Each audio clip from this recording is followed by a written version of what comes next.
Kalian sadar gak? Semenjak COVID melanda Indonesia, di media sosial, mulai banyak orang-orang yang pamer saham, beli kripto, atau sekedar pamer profit dari trading mereka.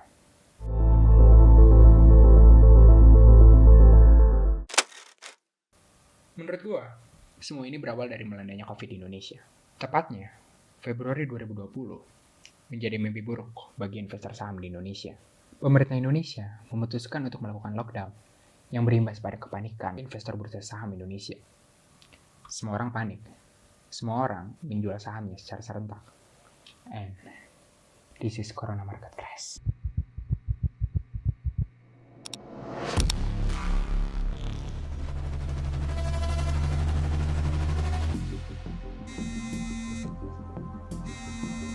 Yes, Bogdanov, he did it. il porte, He went to all in. dump it.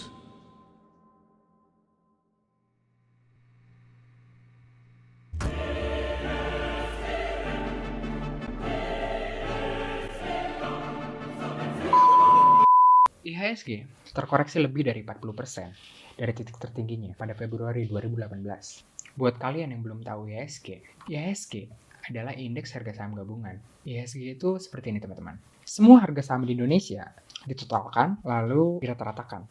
Nah, itu IHSG. Ini menjadikan momentum bagi investor baru di bursa saham Indonesia. Kenapa? Market yang lagi jatuh buat orang beramai-ramai masuk bursa saham. Bukannya sama aja kayak nangkap pisau jatuh ya. Ini berat. Indeks harga saham Indonesia memiliki performa yang bagus. Sejak 2012 hingga titik tertingginya pada Februari 2018, IHSG mampu melesat lebih dari 70%. Dan pada saat market crash itu terjadi, IHSG ada di sekitar 3.900. Dan itu adalah posisi di tahun 2012, yang artinya kamu bisa mendapatkan harga saham yang telah terdiskon. Seiring membaiknya bursa saham Indonesia, investor retail mulai beramai-ramai mendaftarkan dirinya untuk mendapatkan rekening dana investor. Buat teman-teman yang belum tahu apa itu RDI, RDI adalah rekening dana investor. Itu sama aja kayak rekening biasa. Cuma, rekening itu bisa digunakan untuk jual beli saham. Dan ketika kalian berinvestasi di bursa saham dan mendapatkan dividen, uang hasil dividen tersebut akan masuk ke RDI kalian. Jumlah investor retail melesat lebih dari 50% jika dibandingkan dengan investor retail pada 2019. Sejak terjadinya bottoming pada Maret 2020 hingga hari ini, IHSG terus berusaha naik. Karena banyaknya investor yang belum mengerti bagaimana market ini bekerja, mereka mulai mencari-cari mentor untuk belajar atau sekedar ikut-ikutan aja saham yang dibeli sang mentor. Cukup banyak mentor yang mengajarkan berbagai macam teknis, mulai dari technical analysis, fundamental analysis, bandarmologi, hingga menganalisa kapan naik turunnya harga saham dengan menggunakan astronomi. Kenapa saya menggunakan moon? Ini adalah yang paling basic sekali. Pada saat kita menggunakan moon cycle, kita bisa mengetahui setidaknya pada saat kepala cangkul atau secondary reaction terjadi, di tanggal berapa harga akan turun. Seiring meningkatnya investor saham di Indonesia, influencer trading dan investasi di Indonesia mulai menjamur. Ironisnya, ketika semua orang mulai berinvestasi, banyak yang nggak paham sama konsep investasi itu sendiri. Banyak orang yang tujuannya berinvestasi, tapi ya nggak sabar. Maunya kayak cepat, maunya beli saham sekarang, besok langsung untung 20%. Ya nggak semudah itu teman-teman. Ketika orang-orang udah masuk ke dunia saham, kripto, forex, hingga binary option, orang-orang mulai FOMO. Masalahnya nih teman-teman, orang-orang yang menjadi trend follower ini, banyak yang belum teredukasi sama resiko investasi yang mereka lakukan. Semua orang terfokus sama iming-iming, keuntungan sekejap.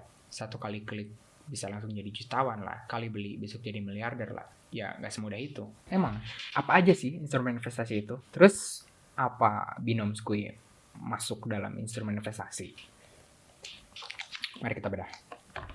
Kita akan membahas dari yang paling berbahaya, paling menjamur, paling merusak psikologi, dan paling merusak pemahaman investasi itu sendiri. Dan itu adalah binary option. Orang-orang ini tidak tahu apa-apa tentang usaha. Wow. Sebenarnya, apa sih binary option? Kenapa banyak banget website binary option yang promosi jor-joran? Kenapa mereka seberani itu? Ya, karena uangnya banyak. Karena orang Indonesia kan. Jadi gini bro, binary option itu adalah kontrak berbasis waktu. Dalam kontrak tersebut, kita diberi pilihan untuk memilih kontrak atas atau kontrak bawah.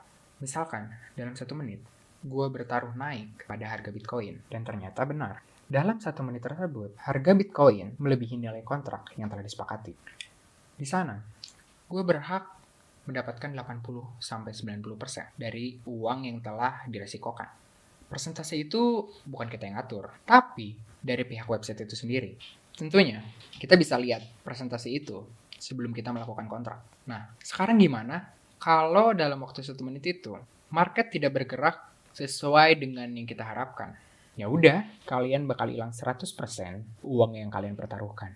Kalau kalian sadar, ketika kalian mempertaruhkan uang 100.000, saat kalian benar menganalisa sebuah harga, kalian akan mendapatkan 80-90.000. Tapi, ketika kalian salah dalam menganalisa, kalian akan kehilangan uang 100.000. Menurut logika kalian, fair gak? Menurut pemain binary option mungkin fair-fair aja. Menurut mereka, itu bisa diakalin. Teknik jitu mereka gak akan jauh dari martingale.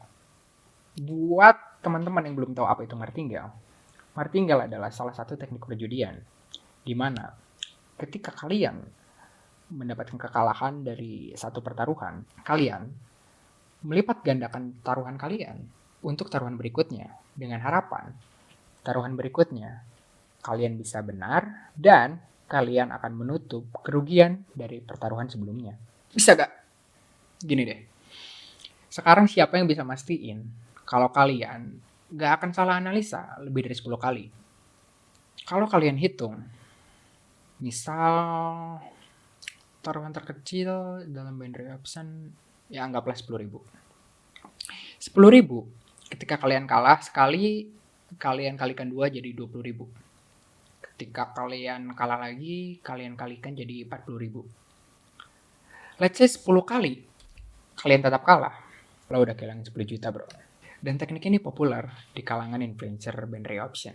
Mungkin buat orang yang udah paham betul bagaimana market ini bekerja, maybe it works. Tapi gimana sama orang-orang yang baru belajar trading? Bisa hancur.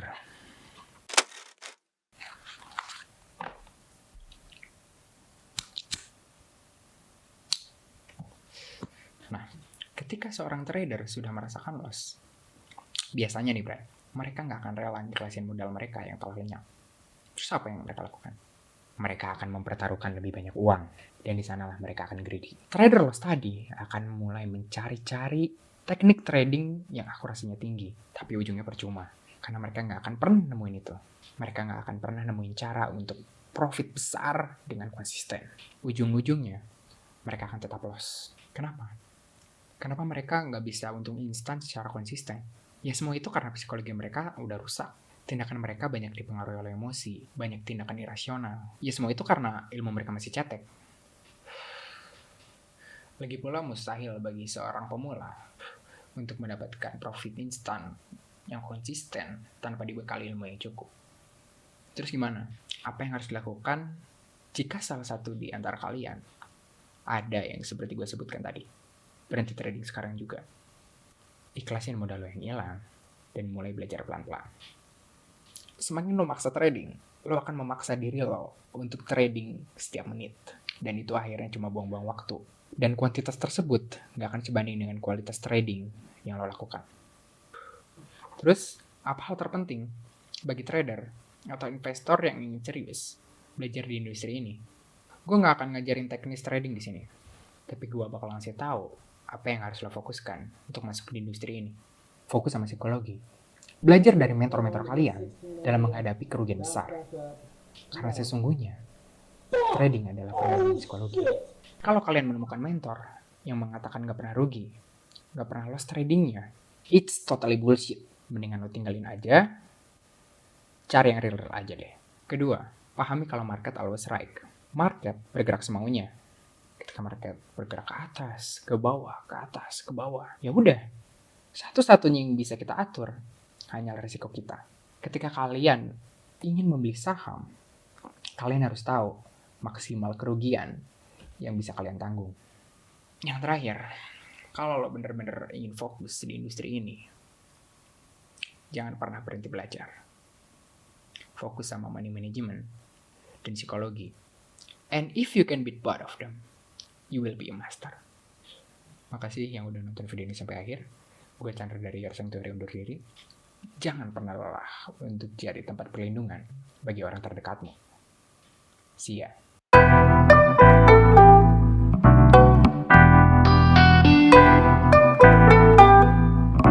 Ngap, ayo trading. Orang kayak kena bengat.